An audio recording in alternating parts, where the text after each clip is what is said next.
WP Optimize fait partie des extensions de performance et de cache les plus populaires sur WordPress, et dans cette vidéo, nous allons faire le tour de l'extension.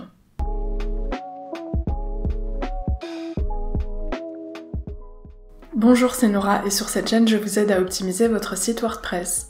WP Optimize est conçu par la même entreprise qui développe l'extension de sauvegarde Updraft Plus. Elle est donc de très bonne qualité et assez complète. Je vous montre tout de suite comment elle fonctionne. Je vais commencer par installer WP Optimize en me rendant dans Extensions ajoutées. Je vais faire une recherche pour WP Optimize et je vais installer et activer cette extension. Mon extension est activée, j'ai donc un nouveau menu WP Optimize qui s'est créé et je vais directement me rendre dans le premier menu base de données. Ici, j'ai un message d'avertissement parce que WP Optimize permet d'optimiser la base de données et chaque optimisation que vous faites sur une base de données peut créer des problèmes et parfois des gros problèmes. Vous pouvez éventuellement perdre votre site. Donc c'est extrêmement important de faire une sauvegarde de votre site avant toute optimisation de la base de données. Vous pouvez la sauvegarder avec Updraft Plus si vous le souhaitez, c'est évidemment ce que conseille WP Optimize, mais vous pouvez aussi tout à fait faire une sauvegarde manuelle si c'est plus facile pour vous ou si vous le souhaitez. Ensuite, vous pouvez sélectionner certaines optimisations de la base de données et les lancer tout en même temps ou une par une.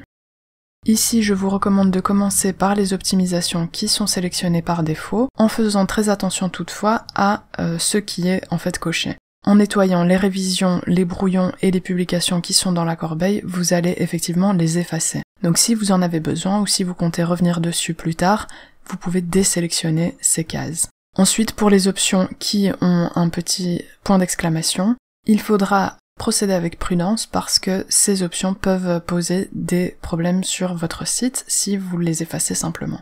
Donc la méthode à suivre, c'est évidemment de toujours bien sauvegarder votre base de données et ensuite de procéder à ces optimisations une par une. Si vous voyez qu'elles créent des problèmes, vous pouvez restaurer la base de données sauvegardée. Ensuite, je vais me rendre dans l'onglet suivant, l'onglet Tables, et ici je peux avoir une vue d'ensemble sur les tables de ma base de données et les optimisations possibles. Après avoir lancé une optimisation, je vais pouvoir voir dans la colonne Résultats ce que j'ai gagné en place sur ma base de données. Dans l'onglet Réglages, je vais pouvoir planifier les optimisations automatiques de la base de données. Si vous choisissez de le faire, il faudra absolument installer une extension de sauvegarde automatique pour faire une sauvegarde avant les optimisations planifiées. Et ensuite, vous avez des paramètres pour les optimisations planifiées. Vous pouvez activer le nettoyage planifié et choisir ce que vous voulez supprimer dans votre nettoyage. Ensuite, je vais me rendre dans l'onglet Images, auquel vous pouvez également accéder à cet endroit-ci. Et WP Optimize propose, comme beaucoup d'extensions de performance et de cache, des optimisations d'images. Je vais activer la compression d'images, et si vous utilisez déjà une extension de compression d'images, vous pourrez la supprimer si vous utilisez cette fonctionnalité dans WP Optimize. Je vous recommande de garder cette deuxième option active qui affichera un menu dans le tableau de bord d'une image, et ce sera le menu de compression que vous voyez ici. Dans les options de compression, vous pouvez choisir de prioriser la compression ou la qualité des images. Vous pouvez également choisir de personnaliser vous-même la qualité ou la compression. Pour ma part, je préfère compresser un petit peu plus et perdre en qualité, et ce paramètre, vous pouvez évidemment le tester en choisissant plus de compression et en vérifiant si vos images continuent à avoir une qualité satisfaisante, ou au contraire en choisissant une meilleure qualité d'image. Vous avez également des options avancées. Pour l'instant, il n'y a qu'un seul choix de service de compression. Je vous recommande de ne pas préserver les données EXIF, de sauvegarder les images originales et de les supprimer automatiquement à un intervalle régulier, et 50 jours devrait suffire. Si vous n'avez plus suffisamment d'espace sur votre serveur, vous pouvez toujours supprimer toutes les images manuellement en cliquant sur ce bouton. Ensuite, les autres paramètres d'image sont des fonctionnalités premium, donc je passe à l'onglet Cache. Ici, je vous recommande d'activer le cache de la page. Vous pouvez purger le cache manuellement à cet endroit-ci et vous pouvez régler des paramètres plus précis du cache. Je vous recommande de générer des fichiers pour le mobile et de ne pas servir, donc de ne pas cocher cette case, de ne pas servir les pages en cache aux utilisateurs connectés. La durée de vie du cache de 24 heures convient en général, mais si votre site n'est presque pas modifié, vous pouvez augmenter cette durée de vie du cache. Ensuite, dans l'onglet préchargement, vous avez la possibilité d'activer le préchargement du cache planifié. Je vous conseille de l'activer et vous pouvez choisir un type de planification. Ici, je vous conseille de garder le préchargement avec la même durée de vie que le cache, mais vous pouvez toujours personnaliser différemment cette option si vous le souhaitez. Ici, vous avez également la possibilité d'exécuter le préchargement manuellement en cliquant sur ce bouton, plutôt que d'attendre la planification. Dans les réglages avancés, vous avez la possibilité d'exclure certaines URL, donc certaines pages du cache de page. Vous pouvez également exclure des cookies ou des agents du navigateur. Dans l'onglet compression gzip, dans mon cas elle a été activée automatiquement, mais je vous conseille, si ce n'est pas le cas sur votre site, de l'activer, d'activer la compression gzip. Et dans les entêtes de fichiers statiques, je vous recommande de les activer, et ces entêtes vont pousser le navigateur à mettre les pages en cache.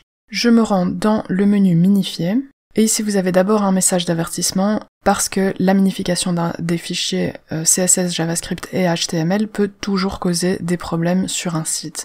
Donc je vous recommande d'activer la minification, mais de toujours bien tester votre site en profondeur pour voir si cette minification cause des problèmes ou non. Avec cette même idée, je vous recommande d'activer ces 3 fonctionnalités, et si vous constatez un problème sur votre site, il faudra venir les désactiver une par une pour vérifier laquelle pose effectivement le problème. Ensuite, vous avez la possibilité d'effacer le cache des fichiers minifiés en cliquant sur ce bouton. Dans l'onglet JavaScript, vous pourrez personnaliser les optimisations des fichiers JavaScript. Je vous recommande d'activer la réduction des fichiers et d'autoriser la fusion des fichiers ou la combinaison des fichiers. Ensuite, vous avez la possibilité d'exclure certains fichiers JavaScript du cache ou de la minification. Vous pouvez ajouter leur chemin ici. Et ensuite, je vous conseille de différer le JavaScript et de choisir l'option différer tous les fichiers JavaScript en utilisant l'attribut defer et de différer également le jQuery. Si vous constatez que cette option pose des problèmes d'affichage ou de fonctionnement sur votre site, dans ce cas, je vous conseille de sélectionner la première option, et il faudra ajouter manuellement tous vos fichiers JavaScript qui bloquent le rendu. Pour trouver leur chemin, vous pouvez tester votre site ou votre page dans PageSpeed Insights, qui vous dira quel fichier pose problème avec les chemins d'accès vers ces fichiers. Vous pourrez donc les copier et les coller dans ce cadre. Dans l'onglet CSS, vous avez aussi la possibilité de personnaliser l'optimisation de vos fichiers CSS. Je vous conseille d'activer la minification et la fusion. Je vous recommande de tester cette option en la cochant et ensuite en vérifiant votre site de CSS en ligne. Et si vous ne devez jamais imprimer des pages de votre site, je vous conseille aussi de sélectionner cette option. Ici, vous avez de nouveau la possibilité d'exclure des fichiers CSS du cache et de la minification. Et enfin, vous avez la possibilité de charger des fichiers CSS de manière asynchrone, et ici, il faudra procéder de la même façon. Si vous testez votre site dans PageSpeed Insights, vous verrez quels fichiers sont bloquants, quels fichiers CSS bloquent le rendu, et vous pourrez ajouter leur chemin d'accès dans ce cadre. Dans l'onglet police, vous pouvez optimiser le chargement des polices. Si vous n'utilisez pas de police Google, il faudra cocher cette case, ne pas charger Google Fonts. Si vous en utilisez, il faut ne pas la cocher. Par contre, il faudra activer cette fonctionnalité, ajouter Display Swap. Ensuite, vous pouvez garder le paramètre par défaut pour cette fonctionnalité-ci. Et si vous utilisez FontAwesome, vous pouvez choisir comment charger le fichier CSS et par exemple de manière asynchrone. Dans l'onglet suivant, vous avez le préchargement des fichiers minifiés que vous pouvez régler dans la section qu'on a déjà vue de préchargement de la mise en cache de page. Dans l'onglet réglages, vous pouvez personnaliser davantage vos optimisations de fichiers. Je vous recommande d'activer la fusion des CSS et JavaScript en ligne, de désactiver la minification pour les utilisateurs connectés, de ne pas retirer les méta-informations, mais par contre de retirer les icônes WordPress si vous n'utilisez par exemple pas d'emoji WordPress sur votre site.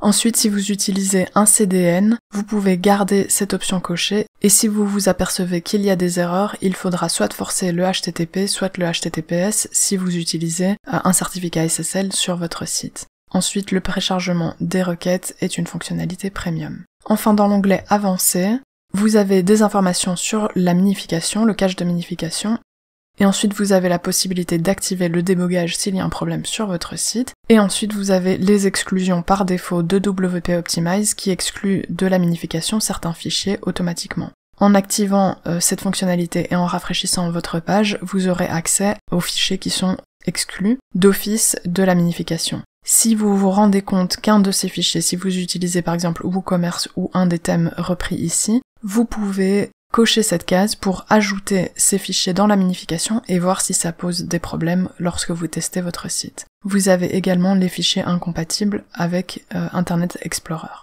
Dans l'onglet Réglages, vous allez pouvoir personnaliser la façon dont s'affiche le menu de WP Optimize et personnaliser les rétroliens et les commentaires. Vous pouvez également ajouter une destination pour le journal de WP Optimize et vous pouvez remettre à zéro tous les réglages de l'extension. Dans le menu Aide, vous avez les questions-réponses de l'extension et ensuite vous pouvez également mettre à niveau l'extension WP Optimize. Pour terminer, vous avez ici un menu pour vider le cache de page ou le cache de minification. Et si vous vous rendez sur votre site, vous pouvez également purger une page à la fois, en survolant le menu Vider le cache et en purgeant soit toutes les pages, soit la page sur laquelle vous vous trouvez.